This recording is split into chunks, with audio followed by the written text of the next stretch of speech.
자, 사진 한 장 보면서 말씀을 시작하려고 합니다.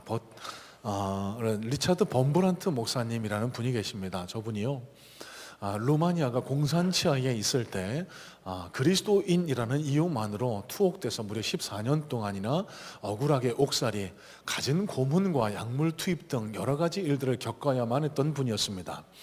자, 마지막 3년 동안에는 독방에 갇혀 지낼 수밖에 없었다라고 하는데요, 그 두렵고 어두운 독방 안에서 이 리차드 범브란트 목사님이 한 일은 하나님의 말씀을 붙드는 일이었다라고 합니다.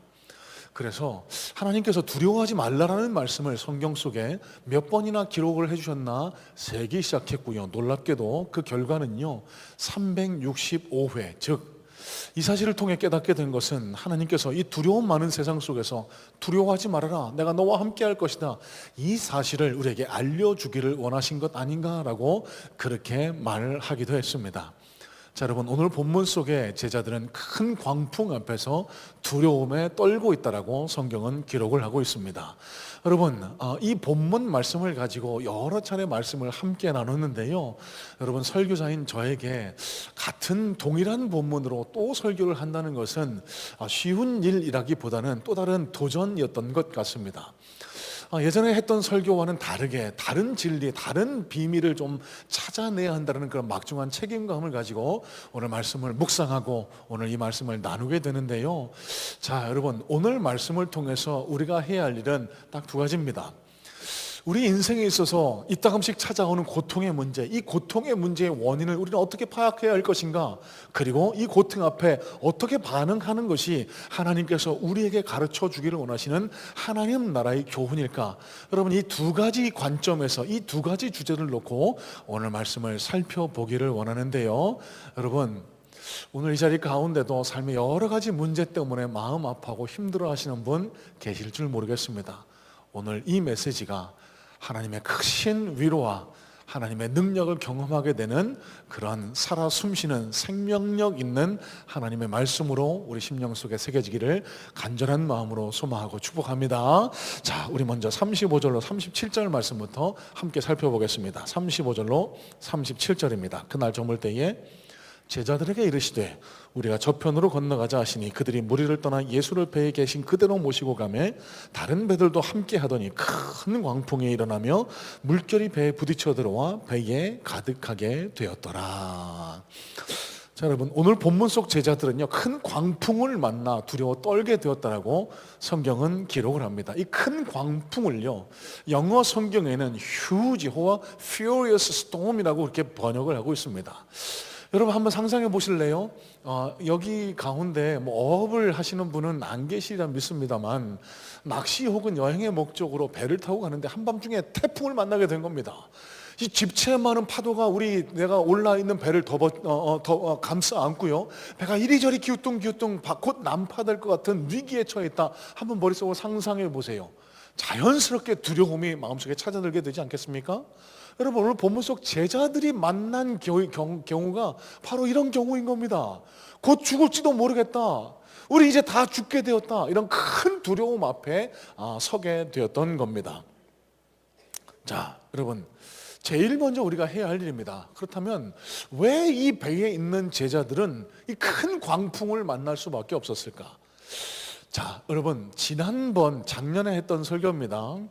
이 말씀 속에 그 답이 담겨 있는데요, 이 광풍을 만나게 된 원인, 그 원인의 제공자가 예수님이라는 사실을 아실까요? 자, 35절 말씀 보시면 예수님이 저리로 건너가자라고 권면하십니다. 예수님의 제자들은요 그 말씀에 순종한 것밖에 없어요. 여러분, 말씀의 맥락을 가만히 다시 한번 떠올려 보세요. 예수님께서 갈릴리에서 이제 말씀을 가르치시고 귀신을 쫓아내시고 질병을 쫓아내시는 사역을 시작하십니다. 수많은 사람들이 몰려옵니다. 그래서 그들과의 충돌을 두려워한 나머지 배를 갖다 대서 약간 떨어져서 말씀을 전하기 시작하세요. 이 사역을 하루 종일 하신 이후에 바다 건너편에 가서, 그러니까 갈릴리 호수 건너편을 가리킵니다.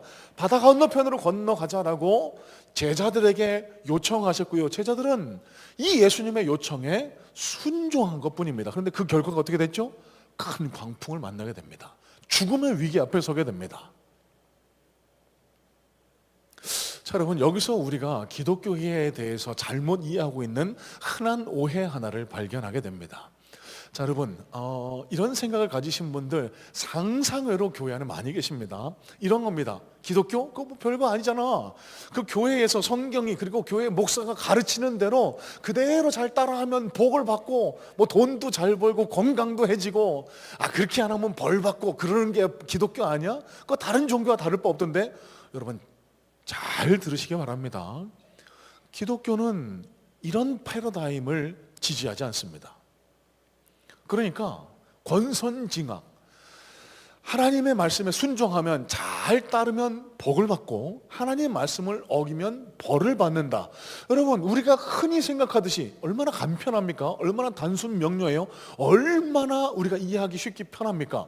여러분, 그런데 성경의 가르침은 이렇게 단순하지가 않습니다. 성경은 이런 단순한 가르침, 이런 패러다임을 배격합니다. 지지하지 않습니다. 여러분, 아직도 신앙생활 하신 지 오래됐는데도 신앙을, 기독교의 복음을 이런 식으로 이해하신다라고 그러면 여러분 반드시 배신당하실 겁니다. 반드시 마음 상하실 일을 당하실 겁니다. 만약에 제가 방금 말씀드린 대로 하나님 말씀을 잘 쫓으면 복을 받고 그렇지 않으면 벌을 받는다, 이렇게 생각하면 여러분, 이 자리에 앉아 예배하는 저와 여러분들 가운데 삶의 어려움을 경험하실 분 단 한 사람도 없어야 돼요. 그렇지 않습니까? 그런데 이 자리에 계신 분들, 고민거리, 마음에 속상한 거 한 가지도 없다, 나는 너무 즐겁고 평안하다, 이런 분 혹시 계실까요? 그런 분 별로 안 계실 겁니다. 그리고 삶에 여러 어려움을 경험하신 분도 많이 계실 거예요. 그럼 여기서부터 이 등식은 성립하지 않는다는 것을 우리는 쉽게 깨닫게 됩니다. 오늘 본문 속 제자들처럼요, 예수님 말씀에 순종한 것뿐인데 폭풍을 만났습니다. 자, 그러면 우리는 성경 속의 이 진리를, 예수님 말씀에 순종했는데 큰 풍랑을 만나게 된 제자들의 상황을 어떻게 이해하는 게 좋을까요? 자, 여러분, 지난주에 나눈 말씀입니다. 지난주에 예수님이 4가지 밭에 대해서 말씀하시면서 길가, 돌짝밭, 가시덤불, 그리고 좋은 밭, 4가지 밭의 비유를 드셨죠. 그 밭의 비유 가운데서 16절, 17절 말씀도 다시 한번 살펴보기를 원합니다. 16, 17절 이렇게 말씀이 기록됩니다. 또 이와 같이 돌밭에 뿌려졌다는 것은 이들을 가리킴이니 곧 말씀을 들을 때에 즉시 기쁨으로 받으나 그 속에 뿌리가 없어 잠깐 견디다가 말씀으로 인하여 환난이나 박해가 일어나는 때는 곧 넘어지는 자요. 자, 여러분, 여기에 환난과 박해가 일어난다는 구절을 우리는 발견하게 됩니다. 이 가시덤불 밭을 설명하시면서 하신 말씀인데요, 하나님 말씀에 씨앗이 뿌려집니다. 저와 여러분들처럼요, 예수 그리스도를 믿게 됩니다. 교회 출석을 하게 돼요. 신앙생활을 출발하게 됩니다. 잘 될 것 같습니다. 복을 받을 것 같습니다. 큰 기대를 안고 신앙생활을 시작하게 됩니다. 그런데 이거 웬걸요? 기대하는 것과는 달리 교회를 다니고 교회에서 시키는 대로 다 하는데 갑자기 삶에 어려움이 찾아오네요. 환난과 박해가 찾아오네요. 그래서 넘어진다. 이걸 가리켜 가시덤불 밭이라고 예수님은 가르치셨습니다. 이런 밭은 30, 60, 100배의 결실을 맺지 못한다라고 예수님이 우리에게 말씀해 주셨어요. 자, 여러분, 다른 각도에서 이 말씀을 해석해 보죠. 여러분, 환난과 박해가 있을 수 있다 없다? 있다는 겁니다. 예수를 믿어도, 말씀이 심겨져도 환난과 박해가 우리를 어렵게 할 수 있다는 거예요. 특별히 예수 믿으면서 발생하는 환난과 박해, 예수 믿는 것 때문에 우리가 받는 차별과 우리가 억울한 일과, 여러분, 이런 걸 가리켜 환난, 박해. 여러분, 그런 환난, 박해가 있다? 잘 믿으시는 거라고, 하나님이 칭찬하실 거라고 격려해드렸죠. 예수 믿은 지 오래됐는데 세상으로부터 그런 환난, 박해가 없다? 예수 잘 못 믿고 계신 거라고, 내 신앙을 한번 되돌아보시라고 말씀을 나눈 바 있습니다. 자, 여러분, 제가 무슨 말씀 드릴까요? 성경은요, 단 한 번도 예수를 믿는다는 그 자체로 모든 환난에서 제외가 된다 이렇게 말씀하지 않으세요. 예수를 믿음으로 인해서 우리가 이 세상에서 당할 모든 고통, 풍랑의 문제로부터 제외된다 이렇게 말씀하지 않으신다는 겁니다. 여러분, 오늘 본문을 보세요. 예수님을 따랐습니다. 예수님 말씀대로 순종했습니다. 그런데 광풍을 만나네요. 여러분, 만약 앞서 말씀드린 대로 하나님 말씀에 순종하면 복을 받고 그렇지 않으면 벌을 받는다, 이런 식으로 생각하면은요, 필연적으로 우리가 마주하게 될 결과는 2가지밖에 없습니다. 원망하거나 의심하거나. 원망은 뭡니까? 오늘 제자들의 모습입니다. 예수님, 이게 뭡니까? 예수님 하자는 대로 뱅에 올랐을 뿐인데, 예수님 가자는 대로 했을 뿐인데 왜 내 삶에 풍랑이 닥쳐옵니까? 이런 겁니다. 예수님, 예수 믿으면 복 받는다면서요. 교회 다니면 복 받는다면서요. 제가 열심히 신앙생활하고 헌금도 하고 하는 거 다 했는데 왜 내 삶에 이런 어려운 일이 찾아옵니까? 하나님을 반드시 원망하게 됩니다. 또 의심, 이 의심은 하나님이 계신 걸까? 이렇게 의심해서 믿음에서 떨어지는 경우도 있을 수 있지만 다른 종류의 의심을 말씀드리고 싶은데요, 내가 하나님 앞에 죄 지은 게 있는 것 아닐까? 내가 신앙에 바로 서 있지 않는 건 아닐까? 내가 하나님 앞에 큰 잘못을 저지른 거 아닐까? 이런 의심에 빠질 수가 있다는 겁니다. 여러분 한번 생각해 보세요.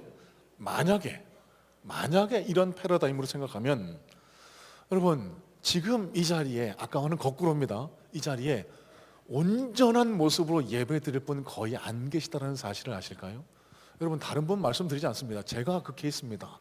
제가 얼마나 흉측한 죄를 풍부했는지 저는 잘 압니다. 하나님은 아실 겁니다. 만약에 하나님이 앞서 말씀드린 대로 제가 잘했을 때는 복을 주시고 잘못했을 때는 벌을 내리시고 그랬다라고 하면 저는 여기 서서 이렇게 설교하지 못할 거예요. 막 사지백제가 갈갈이 찢겨져서 지금 지옥불을 벌써 헤매고 있을 겁니다.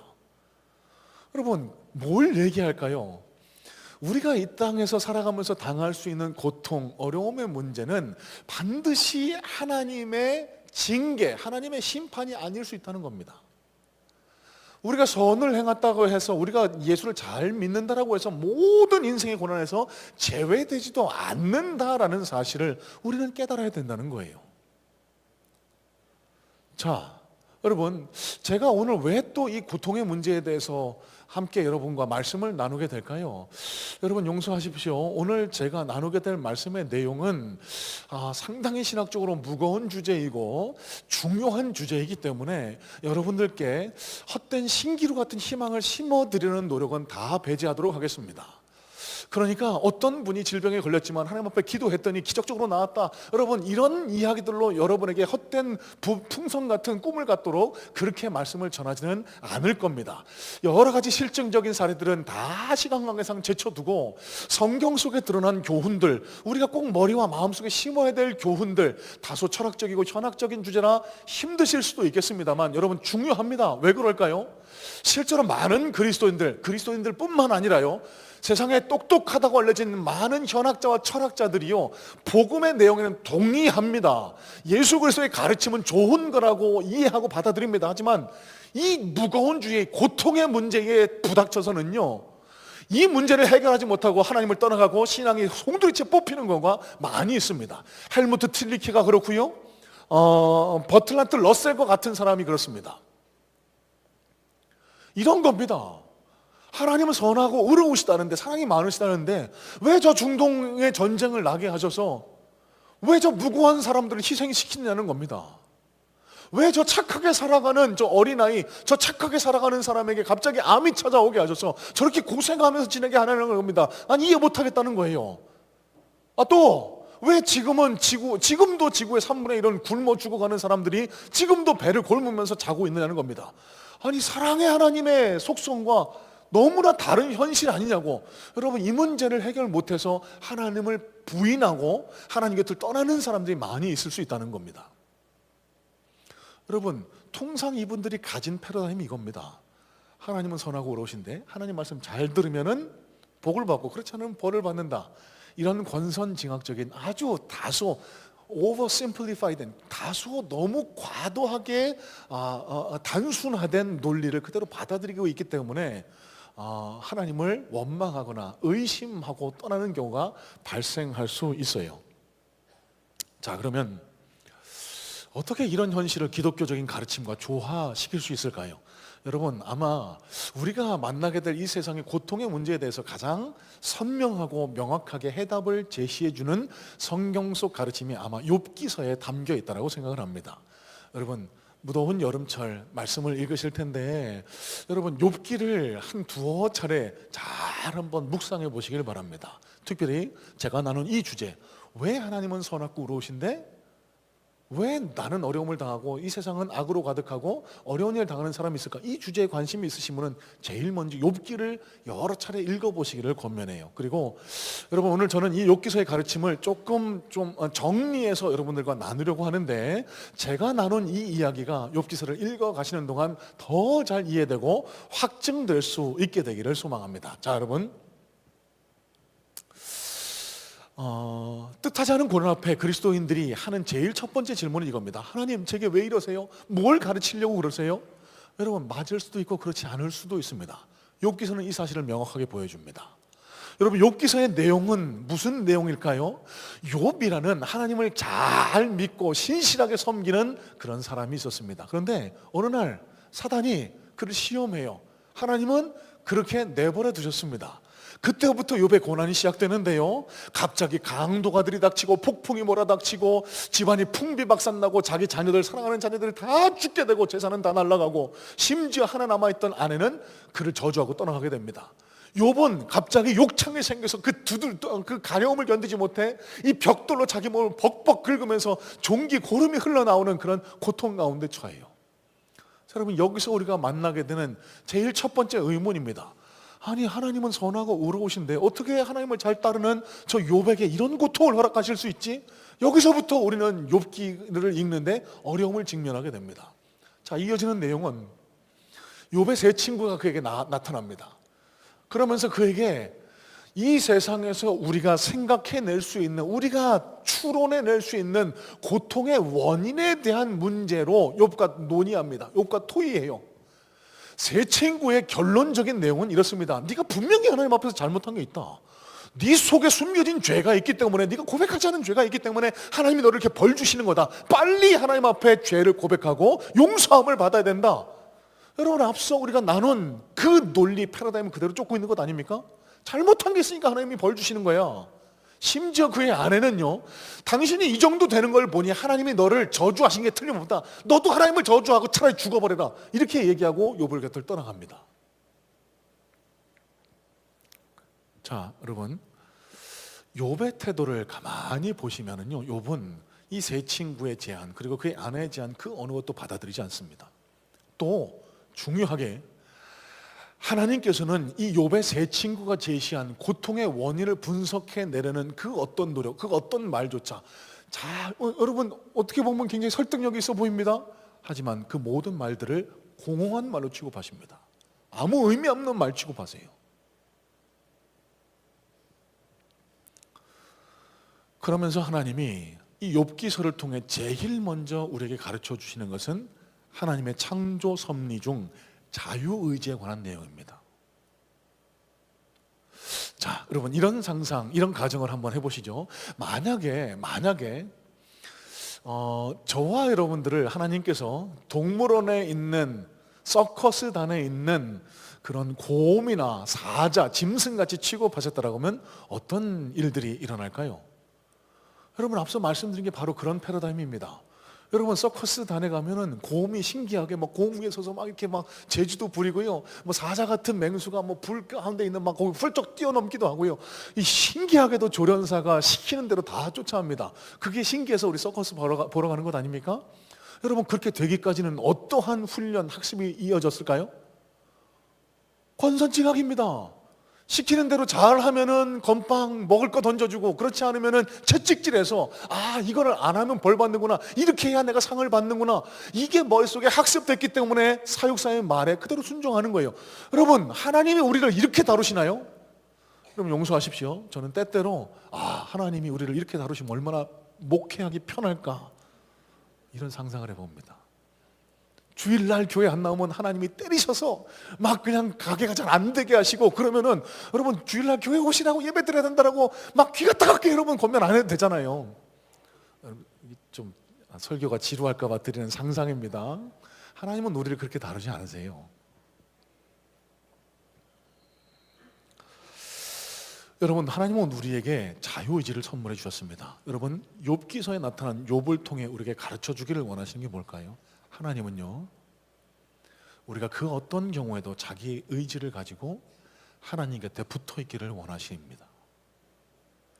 조건과 관계없이 하나님을 사랑하기를 원하시는 것, 여러분, 이게 욥기를 통해 깨닫기를 원하시는 하나님의 첫 번째 가르침입니다. 여러분, 만약에 하나님께서 앞서 말씀드린 것처럼 하나님 말씀에 순종하면 복을 누리고 하나님 말씀에 불순종하면 벌을 준다. 여러분, 그렇다라고 하면 어떤 결과가 발생할까요? 그런 세상에는 참된 자유가 존재하지 않을 겁니다. 진짜 자유는 존재하지 않을 거예요. 왜요? 우리는 하나님 말씀에 순종할 겁니다. 왜? 하나님을 사랑해서? 아니요. 무언가를 얻기 위해서. 하나님에게 무언가 복을 얻기 위해서 우리는 하나님을 사랑하는 척, 하나님 말씀에 순종하는 척 할 뿐 위선할 거라는 겁니다. 진짜 선은, 하나님을 진짜 사랑하는 진짜 믿음은 우리 속에 생겨날 수가 없을 거라는 거예요. 이게 하나님의 창조 섭리의 목적입니다. 여러분, 그래서 성경학자인 존 웨넴은 이렇게 말을 합니다. 잘 들어보세요. 가장 지고한 선이란 내가 하나님의 뜻을 행하고 있음을 아는 것 말고는 그 어떠한 상도 요구하지 않는 데 있다. 어떤 행위들이 진정한 의미에서 미덕이 되려면 상과 고통의 공적에 비례해서는 안 된다. 여러분, 좀 말이 어렵습니다만 간단히 정리하면 이렇습니다. 여러분, 진짜 선은요, 목적이 없는 선이 진짜 선이라는 겁니다. 연예인이 기부를 합니다. 그런데 그 기부가 언론을 통해 알려지기를 원하는 목적을 갖고 있다. 여러분, 그건 진짜 선은 아닌 거예요. 그건 위선인 겁니다. 오랫동안 몰래 선행을 하다가 그게 우연찮게 알려졌다. 여러분, 그게 진짜 선행이라고 사람들이 환호하고 박수치는 것 아니겠습니까? 자녀들이 부모에게 효대합니다. 선물을 합니다. 좋은 공경을 합니다. 하지만 그 선행이, 공경이 유산을 물려받기 위한 그런 목적을 갖고 했다. 여러분, 그 자녀의 공경은, 효도는 여러분 진짜 공경이라고 사랑이라고 볼 수 없는 것처럼요. 만약에 하나님께서 권선징악의 형태로 하나님 말씀에 순종하면 복을 주고 그렇지 않으면 벌을 누린다. 여러분, 그렇다라고 하면 이 세상에 진짜 믿음은, 진짜 선은 존재하지 않게 될 겁니다. 하나님은 우리에게 자유의지를 선물해 주셨어요. 그래서 하나님은 우리가 우리의 의지로 하나님을 사랑하고 하나님을 쫓고 하나님과 아름다운 관계 맺기를 원하고 계세요. 자, 여러분, 정리해 볼까요? 고통의 원인에 대해서 우리가 알 수 있는 게 뭐겠습니까?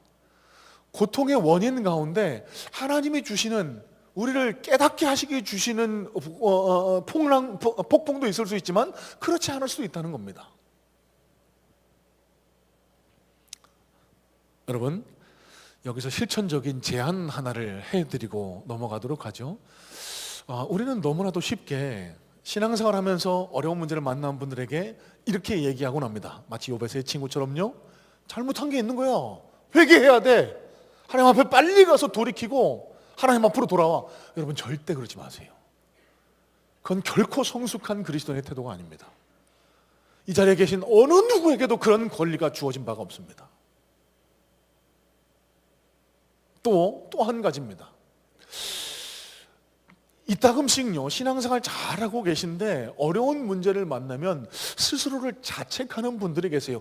제가 볼 때는, 그리고 많은 분들이 볼 때, 저분은 신앙생활 너무 잘하고 계시는데, 너무 아름다운 마음을 갖고 계시는데, 그럼에도 불구하고 갑자기 암이 찾아오고 가정에 문제가 찾아오면 내가 뭘 잘못한 거야, 내가 하나님 앞에 죄를 지어서 그래. 여러분, 너무 자책하지 마세요. 그럴 수도 있지만 그렇지 않을 수도 있습니다. 자기 자신을 비하하지 마세요.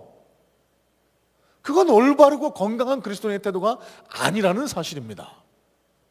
자, 그러면 두 번째, 이 폭풍에 어떻게 반응해야 하는가에 대한 문제로 한번 넘어가 볼까요? 자, 38절 말씀 눈으로 한번 보시길 바랍니다. 38절입니다. 이렇게 말씀이 기록됩니다. 예수께서 고문에서 베개를 베고 주무시더니 제자들이 깨우며 이르되 선생님이여, 우리가 죽게 된 것을 돌보지 아니하시나이까. 자, 여러분, 그리스도인들, 그리고 보통 사람들이 뜻하지 않은 삶의 문제, 이 폭풍을 만나면은요, 주로 만나게 되는, 주로 집중하게 되는 쟁점은 두 가지입니다. 이 고난이 어떻게 오게 되느냐, 이 고난의 원인이 무엇이냐, 두 번째가 이 고통 앞에 어떻게 반응하냐는 겁니다. 자, 여러분, 방금 말씀드렸죠. 고통의 원인, 뭐가 있을 수 있을까요? 하나님이 주신 걸 수도 있고 그렇지 않을 수도 있습니다. 우리는 잘 모른다. 이게 정답입니다. 여러분, 그런데 많은 그리스도인들, 세상 사람들의 일반적인 모습이요, 뜻하지 않은 삶의 문제가 닥쳐오면 이 문제에 천착하게 됩니다. 왜 내가 이런 어려움을 당하지? 왜 내 삶 속에 이런 고통이 찾아왔을까? 여러분, 이런 why라는 문제에 천착, 집중을 하게 되면요, 점점 그 수렁에 빠져들게 됩니다. 그리고 그 결과는 하나님을 원망하게 된다, 의심하게 된다라고 말씀을 드렸죠. 오늘 본문 속 제자들의 모습이 바로 그런 모습입니다. 자, 여러분, 욥기 이야기를 조금 더 해보겠습니다. 욥기에서 하나님께서는 이 고통의 원인, 어떻게, 왜 욥이 이런 고통을 당할까, 이런 문제에 대해서는 하나님께서 의도적으로, 고의적으로 침묵하십니다. 여러분, 욥기를 가만히 읽어보세요. 왜 욥이 이런 고통을 당했나라는 문제에 대해서는 그 정답을 찾기 어려울 정도로 하나님 말씀이 없으십니다. 하나님은요, 사단이 그를 시험할 때 그냥 그를 내버려 두기로 선택하셨을 뿐, 그가 어떤 죄를 지어서거나 어떤 문제 때문에 이런 고통을 당한다, 이런 말씀은 단 한 말씀도 거론하신 적이 없습니다. 대신 욥기를 통해서 하나님이 주목하시고자 하는 포인트는 다른 데 있다는 사실을 우리는 깨달을 수 있어야 돼요. 하나님은 욥기를 통해서 우리가 깨닫기를 원하시는 것은 고통의 원인이 무엇이냐, why의 문제가 아니라 how, what, 욥이 어떻게 행동하느냐, 거기에 우리의 시선을 두기를 하나님 원하시는 거예요. 봐라, 욥을 봐라. 저런 고난 앞에서도 나를 떠나지 않지 않느냐, 저런 고난 앞에서도 신실함을 잃지 않지 않느냐, 저런 고난 앞에서도 믿음을 잃지 않았잖아. 하나님은 이걸 우리에게 가르쳐 주기를 원하시는 거예요. 자, 다시 한번 말씀드립니다. 그러면 욥기를 통해 우리가 배워야 할 아주 중요한 교훈, 우리가 흔히 놓치고 있는 교훈이 바로 여기입니다. 하나님은요, 인생에서 때때로 발생할 수 있는 인생의 풍랑의 문제, 고난의 문제 앞에서 왜? 라는 문제에서 벗어나서 어떻게 반응할 것인가, how로 넘어가라고 하나님은 우리에게 가르쳐 주고 계신 거예요. 자, 이런 겁니다. 고통은 내가 살아가는 이 세상의 일부다. 고통이 어디서 왔는지 모르지만 이런 고통은 너에게 이미 일어났다. 자, 그럼 너는 이제 어떻게 반응할 것이냐? 여러분, 이게 욥기를 통해 가르쳐 주기를 원하시는 하나님의 교훈이고요, 저와 여러분들이 깨달아야 할 진짜 성경적 진리가 여기에 담겨 있다는 겁니다.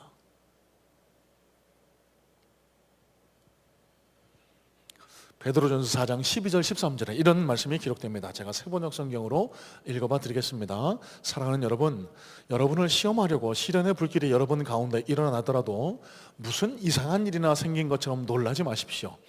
그만큼 여러분은 그리스도의 고난에 동참하는 것이니 기뻐하십시오. 그러면 그의 영광이 나타날 때에 여러분은 또한 기뻐 뛰며 즐거워하게 될 것입니다. 자, 여러분,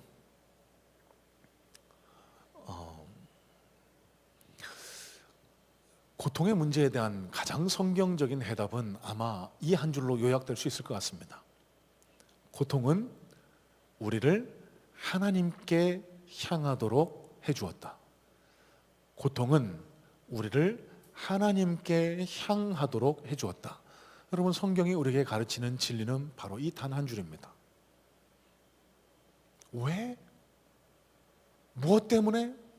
여러분, 이 문제는, 이 질문은, 이 노력은 우리 신앙에 아무런 유익을 가져다 주지 못한다는 거예요. 여러분, 우리가 왜 질병에 걸리는지 우리는 잘 알고 있습니다. 왜 우리가 병에 걸릴까요? 운동 부족 때문에 그럴 수 있습니다. 잘못된 식습관 때문에 그럴 수 있습니다. 악한 병균과의 접촉 때문에 그럴 수 있습니다. 하지만 그럴 때마다, 감기에 걸릴 때마다 하나님이 나를 심판하시는 거예요. 여러분, 이건 건강한 그리스도의 태도도 아니고 전혀 우리 신앙에 도움도 주지 못한다는 거예요. 자, 여러분, 그럼 우리에게 하나님이 요청하시는 게 뭘까요? 그게 바로 두 번째라는 겁니다. 어떻게 반응할 것이냐, 왜 그런가가 아니라 어떻게 반응할 것이냐에 집중하라는 겁니다. 여러분, 실제로 신앙생활 잘 하다가 어려운 문제를 만나면 여러분 어떻게 반응할 것이냐, 욥처럼 해야 된다. 여러분, 여기까지 넘어가는 게 너무너무 어렵습니다. 여러분, 근데 이게 진짜 믿음입니다. 이게 진짜 믿음입니다. 하나님이 계시느냐 안 계시냐, 여기에 의심, 불신앙에 그렇게 매여 있는 게 아니라, 자, 그러면 어떻게 반응하기를 하나님 원하실까? 여러분, 여기로 넘어가는 게 우리가 소망해야 할 진짜 믿음이라는 사실이에요. 자, 그러면 고통 앞에서 우리는 어떻게 반응해야 할까? 조금 더 구체적으로 한번 말씀을 나눠볼까요? 오늘 38절 말씀을 보시면 예수님의 제자들이 예수님께 이렇게 불평하고 원망합니다. 예수님, 우리가 죽게 된 것을 돌아보지 않으십니까? 우리가 이렇게 죽도록 내버려 두실 겁니까? 도대체 왜 우리를 이 폭풍 가운데 몰고 오셔서 이렇게 두려우게 죽게 만들게 내버려 두십니까? 여러분, 예수님의 제자들이 이런 원망을 하고 있는 겁니다. 여러분, 보통은 삶의 이 어려운 문제, 폭풍의 문제를 만나게 되면 우리가 갖게 되는 두 가지 일반적인 성향이 있습니다. 두려움과 무력감입니다. 두렵죠. 당연하죠. 내가 더 이상 뭐 할 일이 없다. 나 이제 죽게 됐구나. 무력함. 나는 아무것도 아니다. 이런 무력감에 빠져서 자포자기하게 되는 경우가 많이 있을 수 있습니다. 자, 그러면 이럴 때 교회는, 이럴 때 예수님은, 이럴 때 기독교는 어떤 도움을 줄 수 있을까?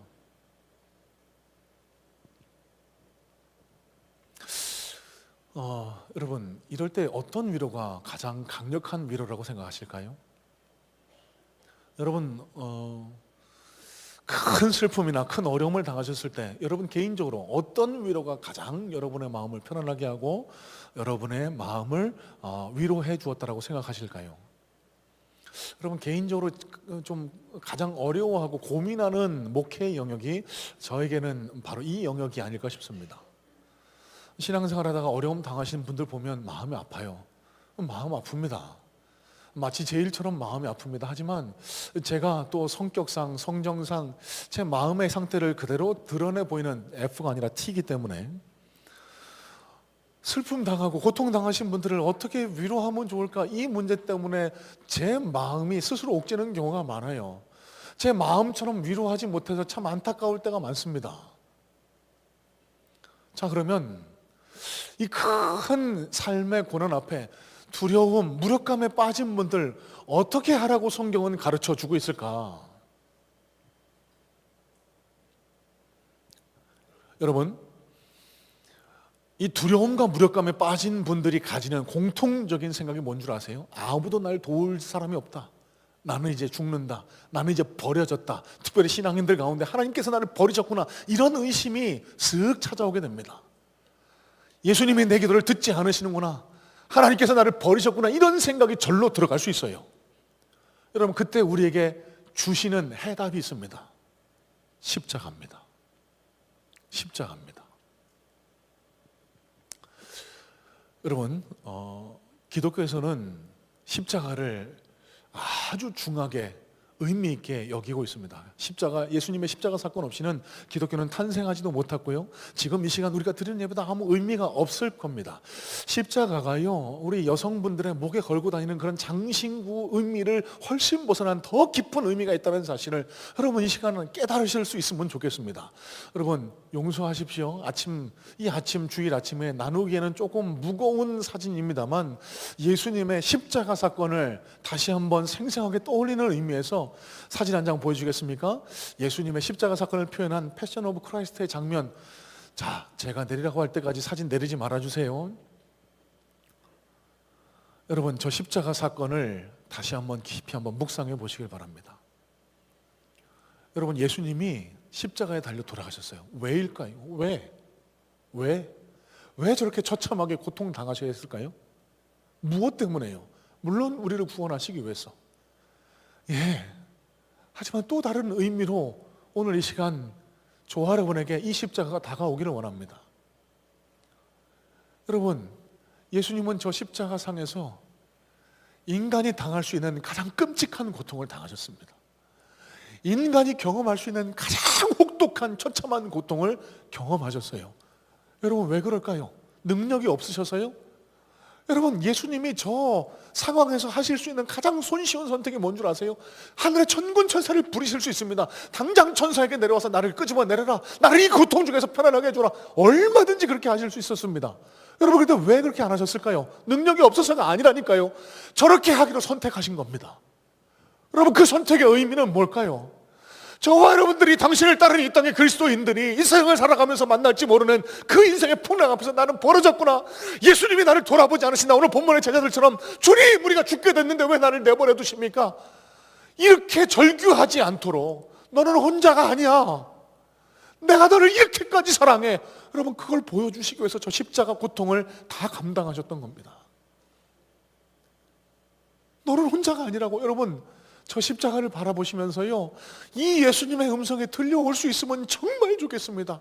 여러분, 저 십자가가 우리에게 웅변하고 있는 게 뭘까요? 내가 널 이렇게까지 사랑한다는 겁니다. 내가 널 이렇게까지 사랑한다는 거예요. 내가 널 절대로 혼자 내버려 두지 않아라고 예수님은 우리에게 웅변하고 계시는 겁니다. 여러분, 세상에 어떤 종교가 숭배받을 대상을 위해서 저렇게 고통을 당하고 죽는다는 종교가 세상에 어디 있습니까? 기독교 복음이 유일합니다.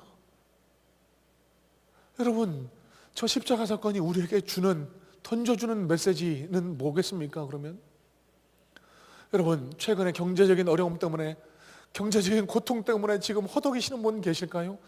여러분, 예수님 가난하셨어요. 우리의 가난을 다 체험하셨습니다. 그 누구보다도 어렵게 사셨습니다. 그 예수님이 오늘 저와 여러분을 위로하기를 원하세요. 그 누구보다도 믿었던 사람이 나를 배신한 그 배신의 상처 때문에 지금 몸부림치는 분 계십니까? 여러분, 예수님이 이 12제자로부터 배신당하셨어요. 생명을 내어주시면서까지 사랑했던 그 제자들에게 배신당하셨습니다. 그 예수님이 오늘 우리에게 말씀하세요. 괜찮아, 내가 너와 함께 할 거야. 육신의 질병 때문에 고통 가운데 계신 분 계실까요? 예수님이요, 저 십자가상에서 오늘 우리에게 말씀하십니다. 네가 얼마나 아파하는지 내가 알아. 네가 얼마나 힘들어하는지 내가 지금 알아.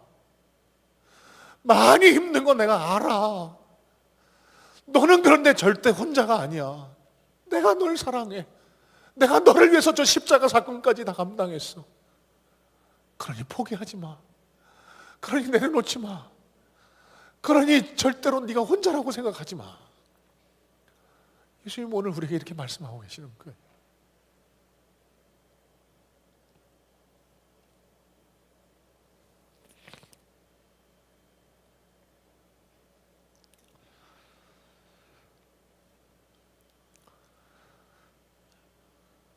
여러분, 한 가지 또 실천적인 제안들을 좀 나누어 드리려고 합니다.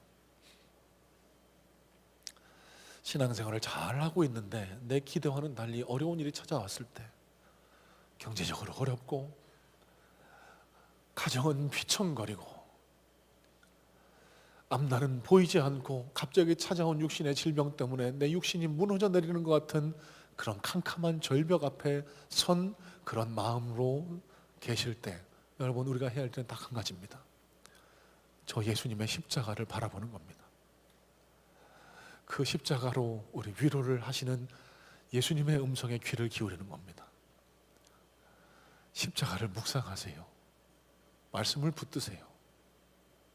그리고 주님의 십자가를 찬송하는 찬양으로 내 심령을 채우세요. 의심과 원망과 불안의 마음을 다 몰아내세요.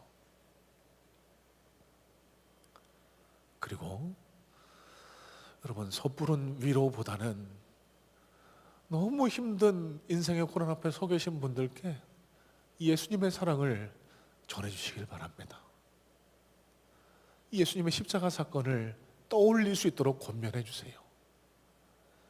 예수님이 우리를 그냥 혼자 내버려 두지 않으신다고, 예수님이 오늘 우리를 위로하고 계신다고, 예수님이 오늘 우리를 끌어안고 괜찮아, 괜찮아, 너는 혼자가 아니야 말씀하고 계신다라고 그렇게 위로해 주시기 바랍니다.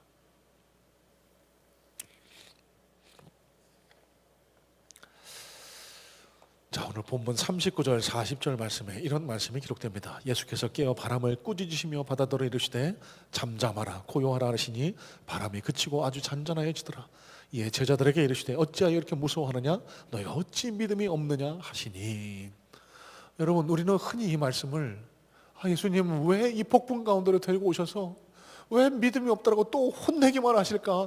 예수님 그렇게 안 봤는데 예수님 너무 성격이 너무 딱딱하시다. 여러분, 이게 아니에요.